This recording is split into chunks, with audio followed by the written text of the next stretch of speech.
네, 성도 여러분 평안하셨습니까? 하나님의 다음이 없는 은혜가 우리 각 삶에 함께 하시기를 기도합니다.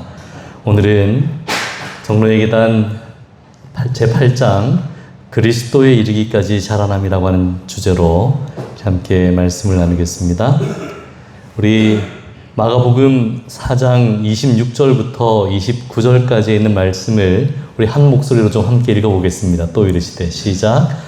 또 이르시되 하나님의 나라는 사람이 씨를 땅에 뿌림과 같으니 그가 밤낮 자고 깨고 하는 중에 씨가 나서 자라되 어떻게 그리 되는지를 알지 못하느니라. 땅이 스스로 열매를 맺되 처음에는 싹이요 다음에는 이삭이요 그 다음에는 이삭의 충실한 곡식이라.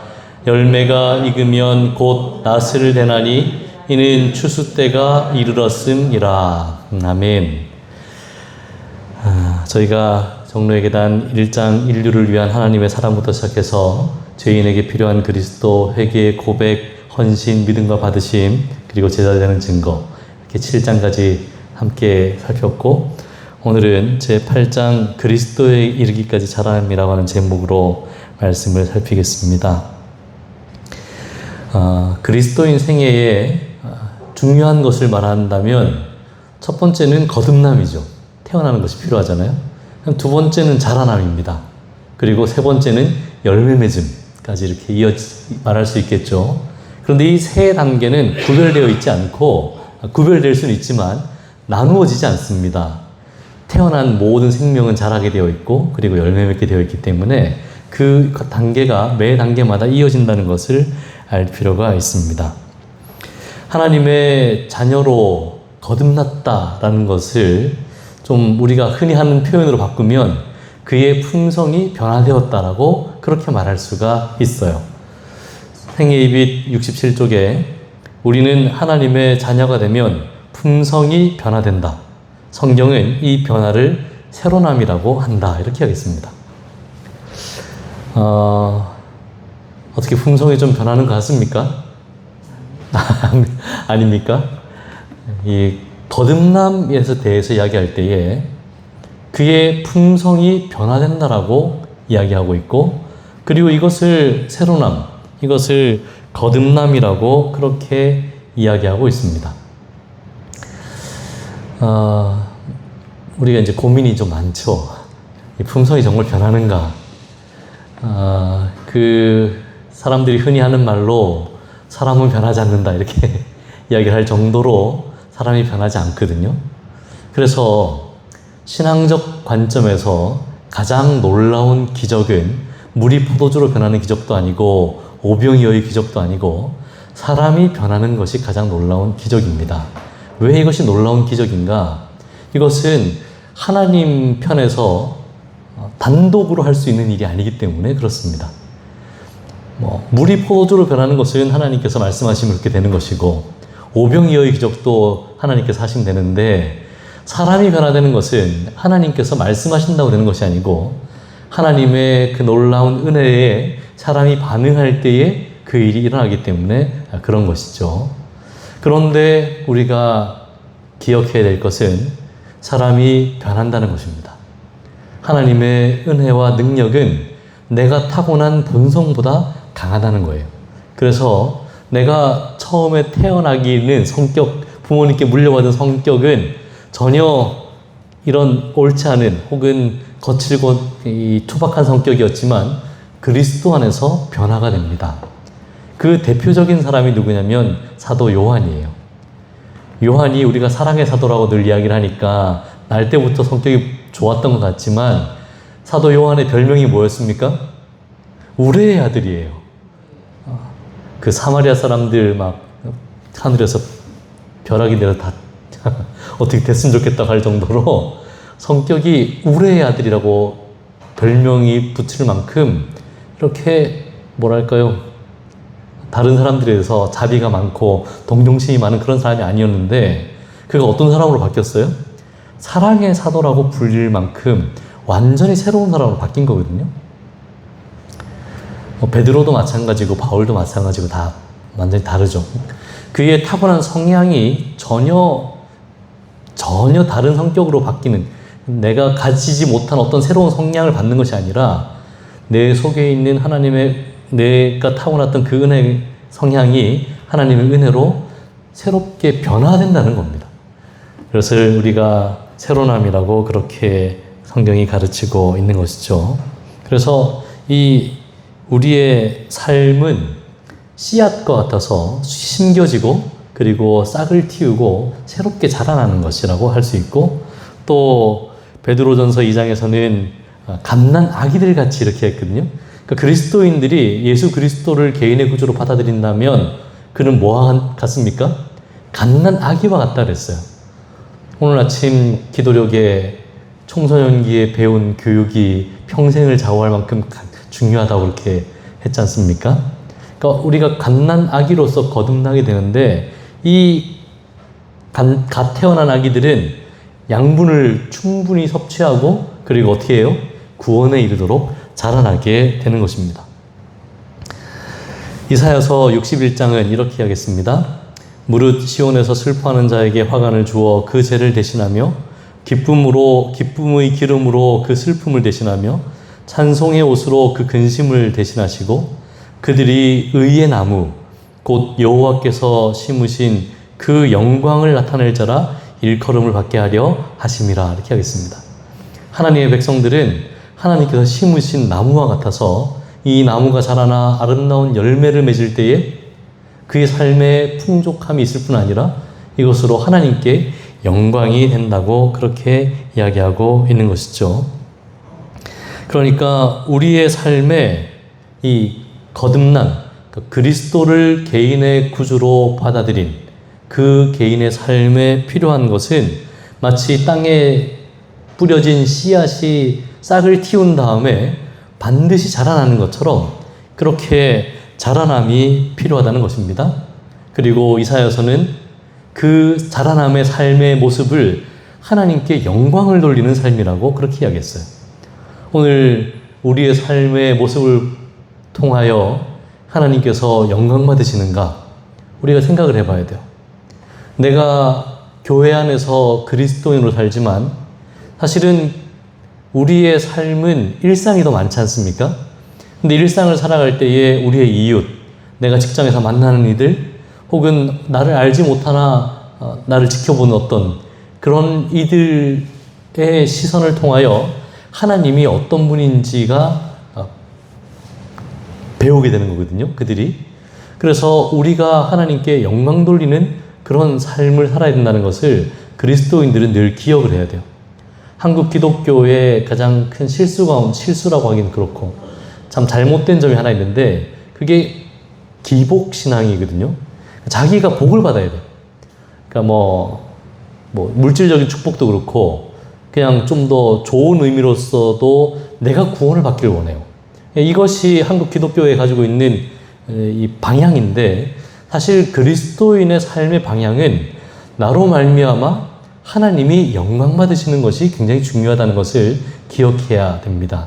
그래서 왜 우리가 흔히 국위선양 하지 않습니까? 그런 말을 지금은 안 쓰죠. 그래서 외국에 나가가지고 아주 참 성실하게 살고 큰 일을 하고 그러면 대한민국이라고 하는 나라의 이름을 높인다. 그래서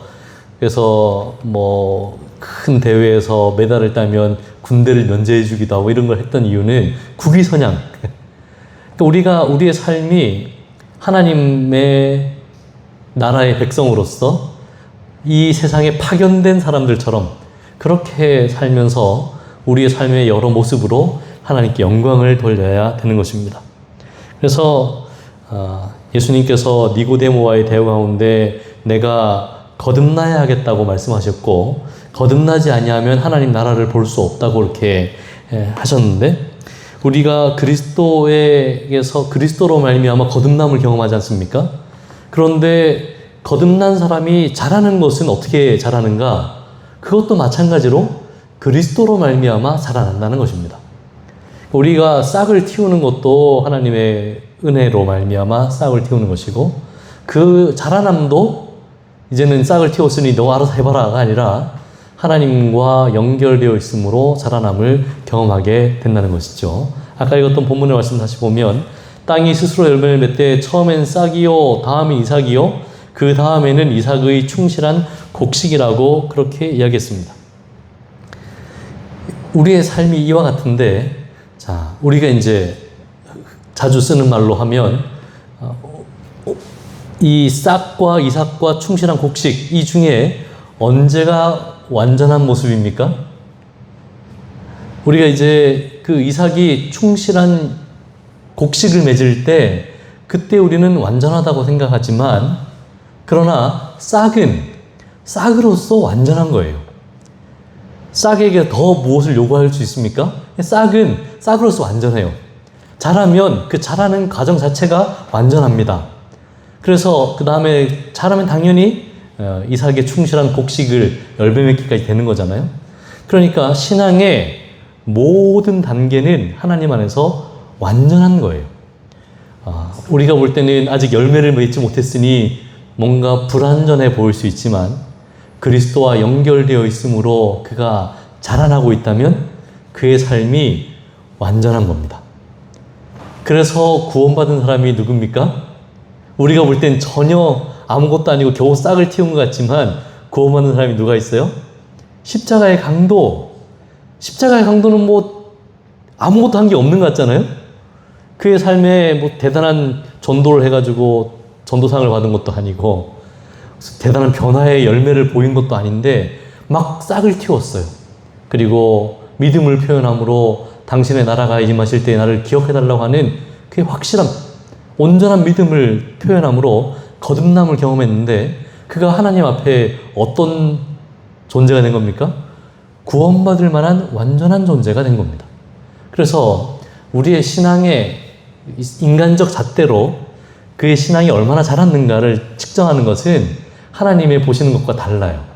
그래서 우리는 매 단계마다 싹은 싹으로서, 이삭은 이삭으로서, 충실한 열매는 열매로서 매 단계가 하나님과 연결되어 있으므로 완전한 것입니다.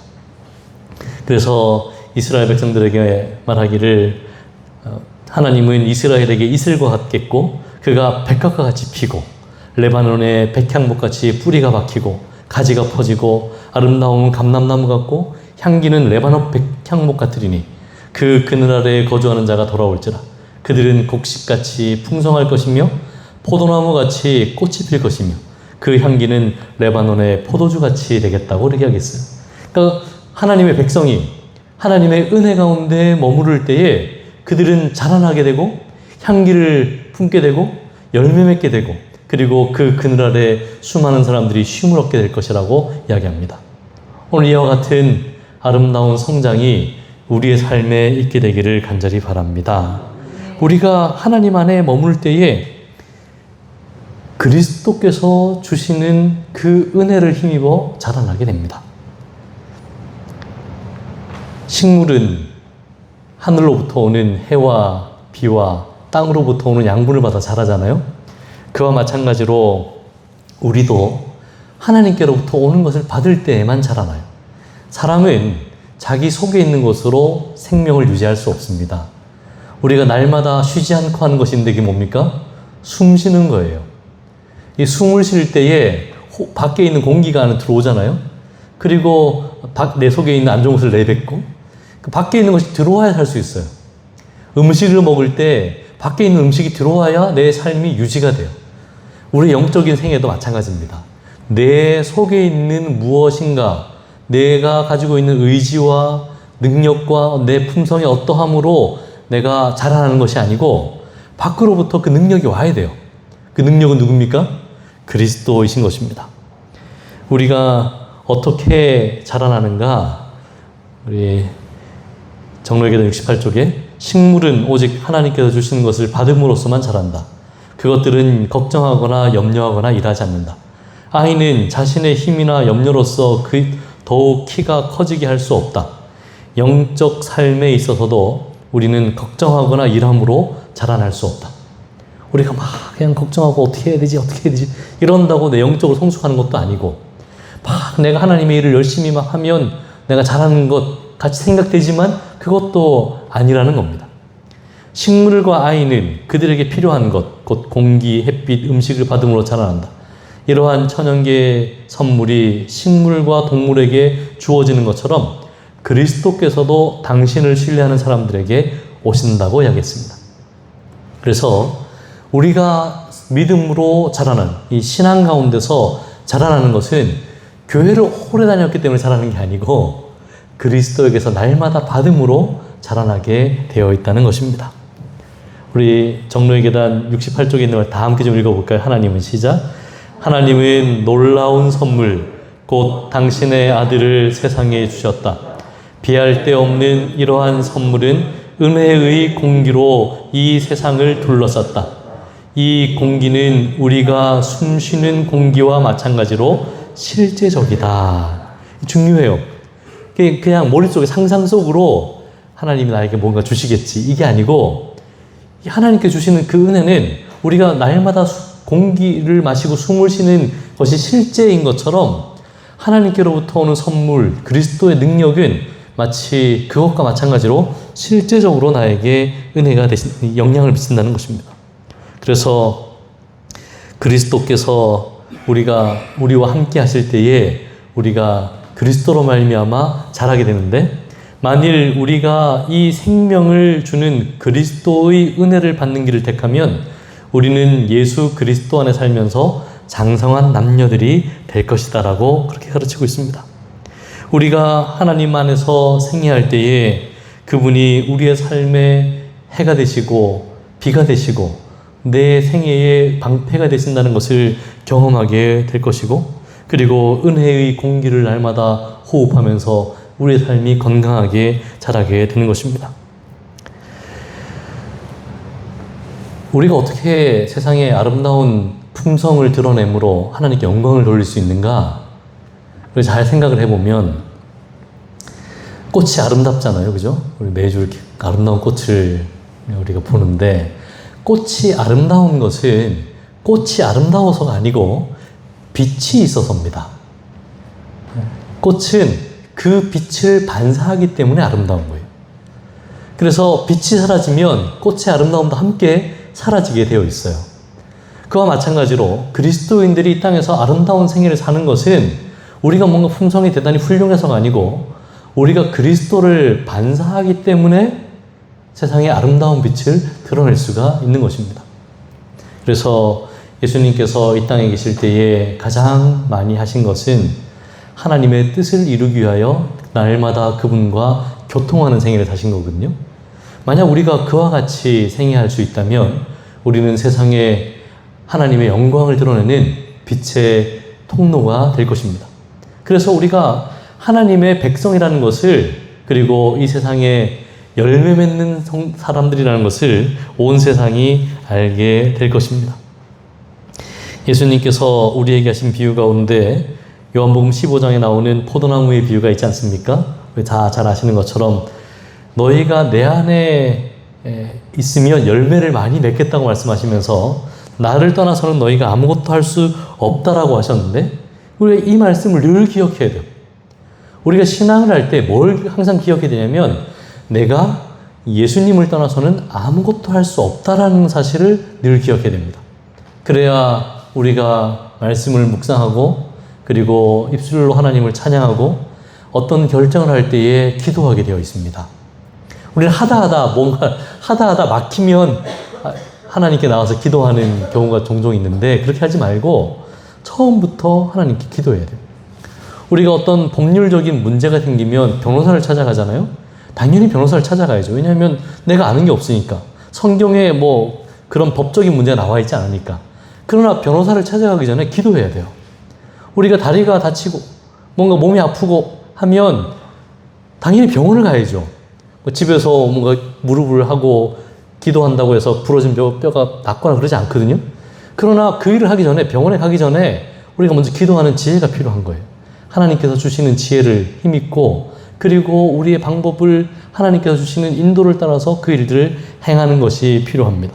그래서 하나님 너희가 나를 떠나서는 아무것도 할 수 없다는 것이 무슨 의미인지를 우리가 바르게 이해해야 되는데 특별히 죄의 문제를 놓고는 더욱 그러합니다.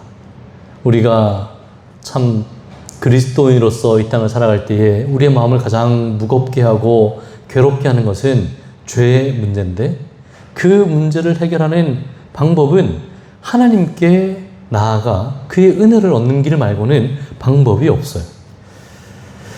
정로의 계단 69쪽에 성장을 위해서는 가지가 포도나무에 의지하는 것처럼 거룩한 생애를 위하여 우리는 예수님께 의지해야 한다. 그분을 떠나면 우리에게 생명이 없다.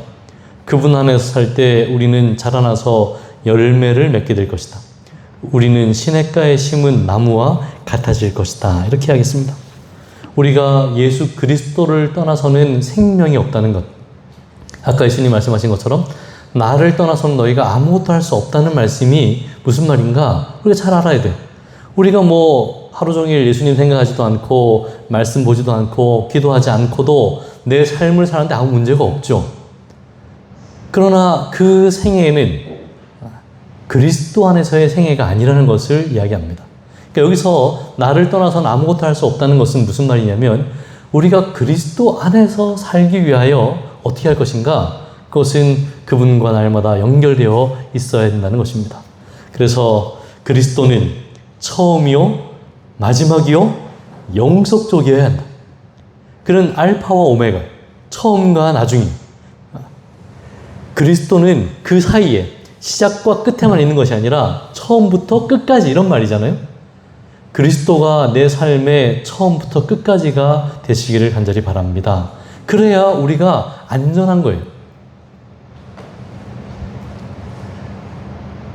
우리는 믿음의 생애를 한다고 할 때에 이 믿음의 생애가 무엇인지를 잘 이해하고 있어야 됩니다. 신앙생애가 뭡니까? 신앙생애가 그냥 교회를 출석하는 것이 신앙생애가 아니고 그리스도와 함께하는 것이 신앙생애인 것입니다.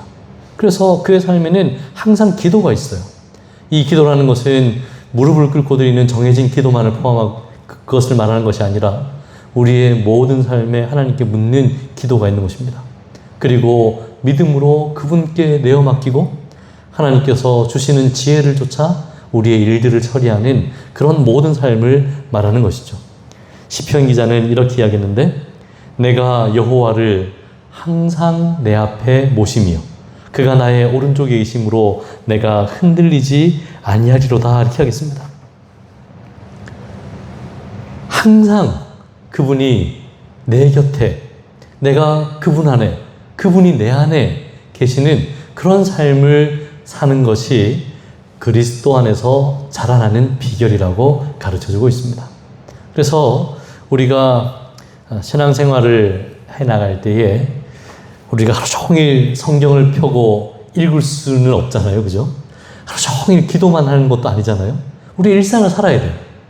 우리의 일상을 사는 모든 시간 동안 에녹과 같이 하나님과 동행하는 것입니다. 우리 일상의 삶의 가장 큰 목표는 하나님의 뜻을 이루는 것이에요. 그래서 때로는 인간적인 어떤 손실을 감수하고도 하나님의 편에 서기도 하고, 때로는 사람들에게 모욕과 조롱을 받을 때에 그때에도 하나님의 품성을 드러내기 위하여 기도하고, 우리의 모든 삶에 하나님과 함께함으로 그분이 영광 받으시기를 선택하는 삶, 이것이 오늘 우리의 삶이 되기를 간절히 바랍니다. 이것이 어떻게 가능한가? 날마다 믿음으로 그리스도를 바라볼 때에 가능한 것입니다.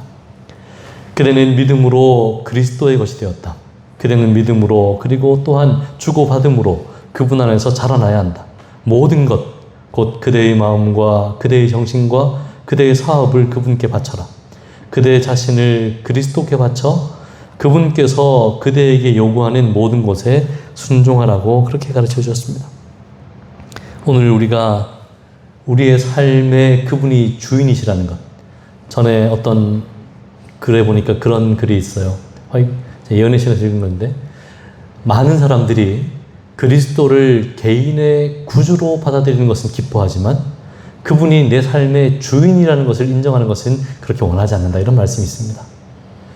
예수님이 나의 구주가 되는 건 너무 좋아. 하나님 나를 구원하셨군요. 그런데 그분이 나의 주인이라는 것을 인정하고 그분의 뜻에 날마다 순종하는 것은 마음이 늘 부담이 된다는 거예요. 그러나 그리스도는 우리의 구주이시지만 또한 우리의 주인이 된다는 사실도 우리가 인정해야 되는 것입니다. 정로의 계단에는 이와 같이 우리에게 권면합니다.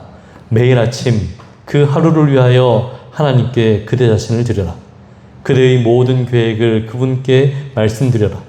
그분께서 인도하시는 대로 그대의 계획을 실천하기도 하고 포기하기도 하라. 이렇게 함으로 그대의 생애를 매일매일 하나님의 손에 맡기게 될 것이다. 그대의 생애는 더욱더 예수님 생애처럼 꼴지어지게 될 것이다. 예수님께서 어떻게 날마다 하나님의 뜻을 이룰 수 있었는가? 그분이 새벽 오히려 미명에 하나님께 기도함으로 그 일을 이루신 것입니다. 그래서 우리에게 권면하시기를 날마다 매일 아침 우리의 삶을 그분께 드리고 우리의 하루의 계획을 그분께 내어놓고, 제가 처음 정로의 계단을 읽으면서 이 정로의 계단 이 71쪽의 이 말씀을 읽고 정말 그때부터 기도할 때마다 이렇게 기도했어요. 내 삶을 하나님께 내려놓고 하나님께서 우리의 삶을 이끄시고 그 모든 삶이 하나님의 손 안에 있기를 그렇게 기도하는 그런 시간들을 가졌습니다. 오늘 우리가 다시 한번 우리 하루가 시작될 때에 그렇게 기도하게 되기를 간절히 바랍니다. 그리스도 안에 있는 생애는 안식의 생애. 거기에는 열광적 기쁨의 느낌이 없을지 몰라도 활기차고 평화로운 신뢰가 있음에 틀림없다. 그대의 희망은 그대 자신 안에 있다. 그대 자신 안에 있지 않다. 그것은 그리스도 안에 있다. 우리의 삶의 희망은 내 속에 있는 것이 아니라 그리스도에게 있다는 것이에요. 그래서 우리가 어떻게 믿음으로 그리스도 안에서 자라날 수 있는가? 자기 자신을 자꾸 바라보는 사람은 좋은 쪽으로든 나쁜 쪽으로든 걸려 넘어지게 되어 있습니다. 자기의 어떤 좋은 점을 바라보는 사람도 꽤 그것 때문에 한동안 성장의 길을 걷다가도 그것 때문에 넘어지게 되어 있어요. 자기의 안 좋은 점을 바라보는 사람은 더 말할 나위 없이 그것으로 인해 좌절하고 낙담하게 되어 있습니다. 그래서 그대는 그대 자신을 바라보거나 그대 자신의 감정에 대하여 생각하지 말아야 된다. 그리스도를 쳐다보라. 그분의 사랑과 그분의 완전한 성품의 아름다움을 생각하라. 엘렌 화이트이 어렸을 때 장막 부흥회에 참석하고 거기서 큰 은혜를 받습니다.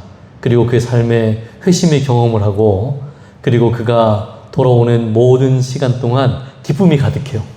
그래서 새들이 막 지저귀는 소리를 들으면서 노래하는 것 같고 길거리에서 일하는 인부들이 서로 대화하는데 무슨 말인지 잘 안 들렸지만 그들이 마치 하나님에 대하여 찬양하는 것처럼 그렇게 느껴지고 세상 모든 것이 다 하나님께 주시는 은혜로 가득 찬 그런 기쁨을 그가 느끼게 돼요. 그런데 어느 날 시간이 좀 지나서 캄캄한 구름이 그의 삶을 덮은 것처럼 마음이 답답하고 괴로운 심정을 겪습니다.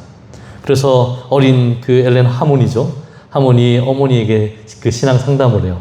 내가 이렇게 마음이 기뻤는데 요새는 왜 이렇게 마음이 괴로운지 모르겠다. 답답하고 하나님께서 나와 함께 하지 않으시는 것 같고. 그러자 그 어머니가 어린 엘렌 하몬을 데리고 스토크먼 목사님을 데리고 갑니다. 그리고 거기 가서 신앙 상담을 하도록 해요. 그때 스토크먼 목사님께서 하신 그 어린 하몬에게 이야기해 준 내용이 뭐냐면 구름이 낀 날에도 하늘에 구름 너머에 태양이 있다는 것을 우리는 아는 것처럼 마음에 답답한 이 뭔가 내 삶을 뒤덮고 있는 그 의심의 그림자가 있을 때에 여전히 하나님이 거기 계시다는 사실을 믿음으로 바라보라고. 그리고 그가 그 신앙적 경험 가운데 그 답답한 경험에서 해결되고 언제나 변하지 않고 맑은 날만 태양이 거기 있는 것이 아니라 구름이 가득한 날도 구름 너머에 태양이 있다는 사실과 같이 하나님이 계시다는 것을 그가 경험하게 됩니다. 그래서 우리가 우리 자신을 바라보면 우리 스스로의 감정에 우리가 매몰되어서 절망하기도 하고 때로는 빗나간 확신 가운데 잘못된 길을 가기도 하는데 끊임없이 그리스도를 바라봄으로 우리는 기쁨 가운데 성장할 수 있어요. 이 기쁨은 무슨 막 환희가 넘치는 그런 기쁨보다도 잔잔한 기쁨, 마음의 평안함, 어떤 내 지금 겪고 있는 여러 가지 인간적 환경에 의해서 마음이 답답할 수 있지만 그러나 하나님께 내어 맡김으로 가지고 오는 마음의 평안이 우리 가운데 있을 것입니다. 그러므로 우리는 우리 자신을 바라보기 전에 그리스도를 바라보게 되기를 간절히 바랍니다. 예수님의 초청이 뭡니까? 수고하고 무거운 짐진 자들아 다 내게로 오라 내가 너희를 쉬게 하겠다는 것입니다. 그 다음 성경처럼 뭐죠? 나는 마음이 온유하고 겸손하니 나의 멍에를 메고 내게 배우라. 그리하면 어떻게 하겠다고요? 너희 마음이 쉼을 얻으리라. 예수 그리스도께 나아가서 마음의 쉼을 얻게 되기를 간절히 바랍니다. 그분 안에서 우리가 내어놓고 그분과 연결됨으로 누리는 마음의 평안이 있어요. 그리고 그 은혜가 나로 하여금 믿음으로 자라게 하는 것입니다. 그래서 정로에게 나는 말하기를 그리스도 안에서 가장 많이 쉬는 사람은 그분을 위해 가장 많이 일하게 된다고 이야기합니다. 이 쉼을 경험해야 돼, 그리스도 안에서. 우리는 우리가 자신을 생각할 때에 우리는 생명을 주시는 그리스도로부터 돌아서게 된다. 사단은 이것을 알므로 우리의 마음을 구주께로부터 돌아서게 하고자 애쓴다 이렇게 했어요. 그러니까 우리가 자꾸 나 그리고 내가 처한 환경 이런 것들을 자꾸 생각하면 그 생각이 꼬리에 꼬리를 물어서 점점 더 나를 실망과 절망으로 하나님에게서 멀리 떨어지도록 만드는데 사단이 끊임없이 이걸 활용한다는 거죠. 그래서 우리가 나에게서 눈을 돌이켜 누구를 바라보라? 그리스도를 바라보라.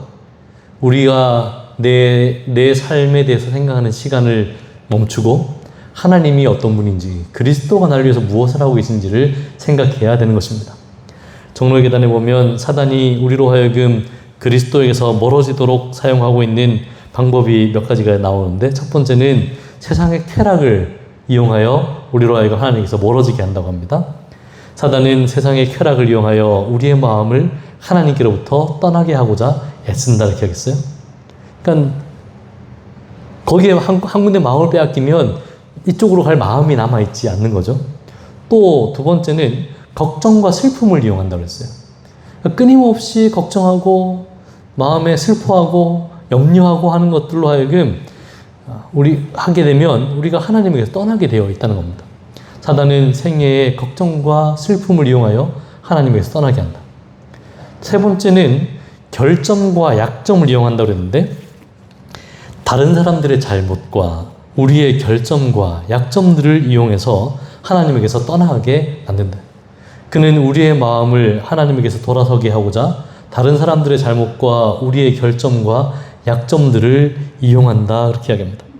그러니까 자꾸 자기가 뭐가 부족하다는, 자기는 뭐 할 수 없다고 자꾸 생각하는 사람은 정말 할 수가 없는 것이 그 생각이 하나님에게서 떠나게 자기를 만들기 때문에 그렇습니다. 또 다른 사람의 결점에 대해서도 잘못에 대해서 자꾸 생각하면 안 돼요. 그 시험에 드는 겁니다. 내가 이렇게 된 게 누구 때문이라든지 자꾸 다른 사람의 허물들을 생각하면 안 돼요. 우리 한국 사람들이 뭐 2명 이상 모이면 나무 헌담하는 게 그냥 이게 이 국민성일 정도로 다른 사람들의 허물에 대해서 이야기하기 좋아하는데 그리스도인들은 그렇게 하면 안 됩니다. 사단은 그와 같은 방법으로 그들은 그리스도에게서 분리되고 사단이 승리를 얻게 된다고 그렇게 하셨거든요. 그래서 우리가 세상의 쾌락에 매몰되지 아니하고 너무 염려와 걱정으로 내 마음을 뺏기지 않고 그리고 자기의 부족함을 너무 생각하거나 다른 사람들의 잘못을 계속 생각함으로 하나님으로부터 떠나는 그런 실수를 범하지 않아야 되는 것입니다. 그리스도께서 인성을 쓰셨을 때에 그분은 세상 사람들을 사랑의 줄로 당신에게 붙들어 매셨다. 이 줄은 우리 자신이 선택하지 않는 한 결코 끊어질 수 없습니다. 그리스도께서 우리를 사랑의 줄로 붙들어 매셨어요. 내가 끊어내지 않으면 이 줄은 끊어지지 않는다는 것입니다. 우리가 그분이 나를 이렇게 사랑하신다는 것을 알아야 그분을 바라볼 거 아닙니까? 하나님이 자꾸 심판하시는 분으로 여겨지는 사람들은 하나님을 보기가 두려워요. 옛날 이스라엘 사람들이 그랬죠. 그러니까 하나님께 자꾸 나가는 걸 어려워했는데 하나님이 나를 사랑하신다는 걸 알아야 자꾸 그분께 나가는 것입니다. 초기의 제자들이 그들의 눈을 그리스도께 고정시켰을 때 그들은 예수님을 닮게 되었다라고 이야기하고 있습니다. 이와 같은 일은 그들만 가능한 것이 아니라 오늘 우리도 가능해요. 그러면서 이 대표적인 예로 아까 말씀드렸던 사도 요한을 들고 있거든요. 요한이 그리스도를 바라봄으로 그의 삶이 완전히 새로운 사람으로 바뀌었다는 겁니다. 우리 자신이 그리스도와 연합할 때 우리는 분명히 변화를 입게 된다는 것입니다. 오늘 하나님의 약속하신 말씀대로 우리 삶에 변화가 있게 되기를 간절히 바랍니다. 이게 참 제가 처음 말씀드린 것처럼 사람이 변화되는 게 기적과 같아요. 그런데 기적은 누가 하시는 겁니까? 하나님이 하시는 겁니다. 이 사람이 바뀌게 되는 것을 우리가 경험해 볼 필요가 있어요. 그리고 내 자신이 그리스도 안에서 이와 같이 놀라운 경험을 하게 될 때 우리는 살아있는 복음이 되는 것입니다. 하나님께 나와서 뭐 말씀을 믿으라고 성경을 가르치지 않아도 사람들이 우리의 변화된 삶을 보고 그것만으로도 하나님에 대해서 이해하게 되어 있어요. 그리고 하나님의 약속은 무엇인가? 내가 세상 끝날까지 너희와 항상 함께 하겠다는 것이 예수님의 약속이거든요. 이 약속이 우리 생애 속에 실천되고 있음을 경험하게 되기를 간절히 바랍니다. 우리가 날마다 그리스도 안에 머물 때, 끊임없이 예수 그리스도를 바라볼 때 나의 힘의 능력이 내 속에 있지 아니하고 하나님께로부터 온다는 것을 인정할 때 그때 우리는 자라나게 되어 있습니다. 그 어떤 사람은 성장이 쑥쑥쑥 이루어지는 사람도 있고 어떤 사람들은 아주 서서 이루어지지만 그의 삶에 변화가 나타나는 것을 경험하게 됩니다. 이 모든 시간 동안 우리가 한 번도 실수하지 않고 쓰러지지 않고 날마다 성장하면 좋겠지만 때로는 우리가 넘어질 때가 있어요. 연약하여 실수할 때가 있습니다. 내 타고난 성향이 불쑥불쑥 돋아나 다른 사람들에게 상처 줄 거나 내 자신을 절망 가운데 빠뜨릴 때가 있어요. 그런데 그때 우리가 누굴 기억해야 됩니까?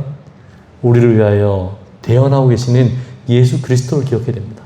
그때에 절망밖에 볼 수 없는 나를 보는 것이 아니라 우리를 위하여 기도하시는 그리스도를 바라보게 되기를 간절히 바랍니다. 누가 정죄하려?